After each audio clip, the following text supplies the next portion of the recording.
बिस्मिल्लाहिर्रहमानिर्रहीम। अस्सलाम वालेकुम जी दोस्तों, क्या हाल है जी। उम्मीद करता हूँ कि आप सब लोग अल्लाह पाक की रहमत से ठीक होंगे।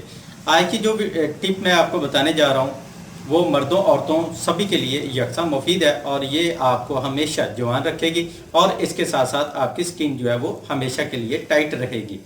वो लोग जिनके चेहरे पे झुर्रियाँ पड़ गई हों उनके लिए भी बहुत कारआमद साबित होगी। तो ये खाने वाली टिप जो है आज मैं आप लोग के साथ शेयर कर रहा हूँ और लगाने के लिए ऑलरेडी मैं टिप आपको बता चुका हूँ। तो वो आप इस वीडियो के आखिर में लिंक लगा होगा, वहाँ से देख सकते हैं। तो आइए अब चलते हैं इस टिप की तरफ। तो इसमें हमें नंबर 1 पे चाहिए तिल स्याह आधा चम्मच, गोखरू 1 चम्मच, शहद 1 चम्मच, दूध आधा किलो। इन तमाम चीज़ों को आपने पीस कर दूध में शामिल कर लेना है और शामिल करने के बाद दिन में किसी भी टाइम आप पी लें। ये सुबह के टाइम, दोपहर को और शाम को किसी भी टाइम आप पी सकते हैं। एक बात का ख्याल रखना है कि ये खाना खाने से 1 घंटे पहले या खाने के 1 घंटे बाद इस्तेमाल करना है।